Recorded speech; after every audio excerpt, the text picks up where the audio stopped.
नौ दंपति आजकल परिवार में न, मतलब नौ दंपति का तात्पर्य है कि नया शादीशुदा जोड़ा आज एक दीर्घकालिक जीवन निर्माण के लिए तैयार नहीं हो रहा है, क्योंकि उसके अपने स्वार्थ ज्यादा प्रभावशीलता को इंगित कर रहे हैं। परिणाम क्या होगा?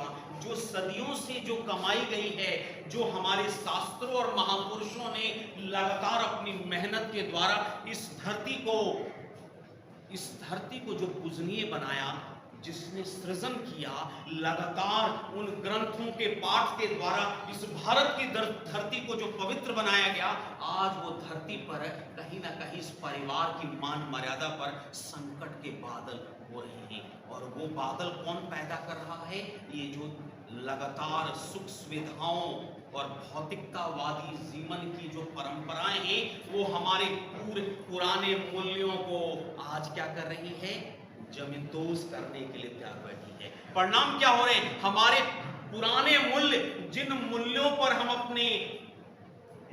हमें नाज था, आज वो मूल्य समय के साथ परिवर्तित होते हुए नजर आ रहे हैं। परिणाम क्या होगा? लगातार हमारी पारिवारिक संरचना की जो नींव थी वो लड़खड़ाने लगी है। आज उसी पारिवारिक वातावरण में बच्चों के व्यवहार में इतनी ज्यादा तीव्र गतिशीलता व्याप्त हो रही है, जिसका प्रभाव और विकृति को पैदा कर रहा है।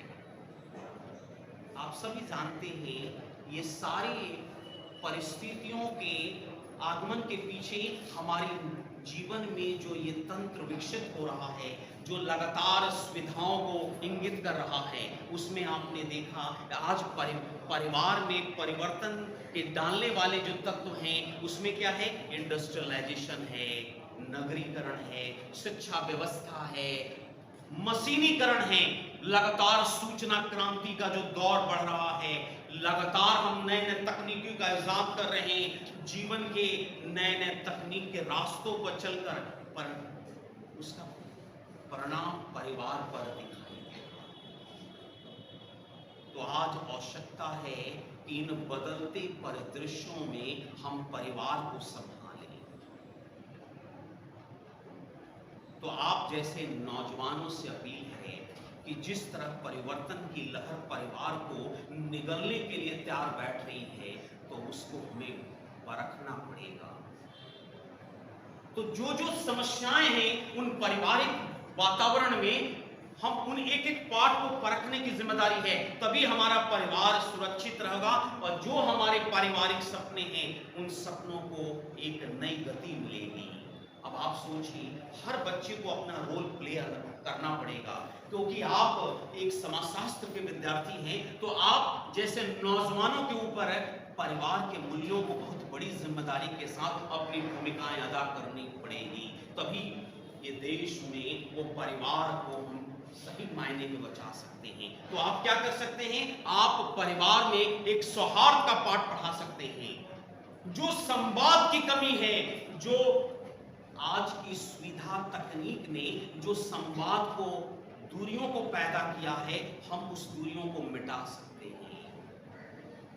आप कैसे करेंगे? आप अपने दादा दादी, अपने मम्मी पापा के साथ एक बेहतर संवाद का चरित्र विकसित करिए, उनके साथ समय दीजिए, उनके साथ बैठकर अपने विचारों का आदान प्रदान करिए, उनकी भावनाओं को परखिए, उनके अनगिनत संबंधियों के साथ उनके विचारों को, आप उनके मूल्यों को परखिए। और जब आप आदर सम्मान के साथ इस प्रक्रिया को देंगे, तो वो परिवार आपको अपनत्व के साथ जीवन को देने का प्रयास करेगा। तो कुल मिलाकर आपके ऊपर बड़ी जिम्मेदारी है कि परिवार की परिस्थिति पर एक जो संकट के बादल हैं, आप जैसे नौजवान लगातार अपनी तकनीकी के माध्यम से, अपनी सोच के द्वारा, अपने जीवन कार्य प्रणाली के द्वारा जो कमियां उजागर हो रही हैं, उन कमियों को दूर करने में आप अपनी वैचारिक पहल के द्वारा आप प्रयास कर सकते हैं, और उस प्रयास से कहीं ना कहीं परिवार को एक ताकत मिलेगी। और अभी देखिए, आपके देश के दायरे में लगातार उसी पारिवारिक वातावरण में अनगिनत परिवर्तन की जो स्थिति है, जैसे हमारे देश में विलंब विवाह का प्रचलन ज्यादा बढ़ रहा है। आप सभी अवगत हैं इस बात से। विलंब विवाह, पहले एक विवाह की निर्धारित आयु सरकार ने भी तय की है और अभी तात्कालिक निर्णय के द्वारा सरकार ने विवाह की उम्र को बढ़ाया है, क्योंकि इसमें कई सरकार की प्रक्रियाएं थी जिसमें सरकार ने अपनी दलील दी कि हम एक निश्चित उम्र में विवाह की उम्र को निर्धारित करें। तो सरकार ने का ये कदम स्वागत योग्य है कि एक निश्चित उम्र में विवाह की स्थिति होगी, लेकिन हम निश्चित उम्र से भी उस फासले को और ज्यादा बढ़ाते जा रहे हैं और आज विवाह का उपयुक्त उम्र जो है वो 30 से ऊपर पहुंच चुका है। लेकिन इस उम्र के होते हुए फासले ने कई समस्याओं को परिवार की दहलीज पर खड़ा कर दिया, क्योंकि उम्र की स्थिति ज्यादा बढ़ेगी तो क्या होगा, आपके अंदर क्या होगा, नियंत्रण कहीं ना कहीं कमजोर पड़ेगा।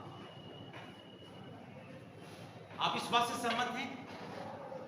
नियंत्रण कमजोर पड़ेगा क्योंकि उम्र का फासला, क्योंकि हर इंसान जब विवाह की एक परिवार की सृजना की बात करता है तो उस परिस्थिति में विवाह का मामला बहुत महत्वपूर्ण है, क्योंकि विवाह एक ऐसी कड़ी है जो परिवार को स्थायित्व देती है।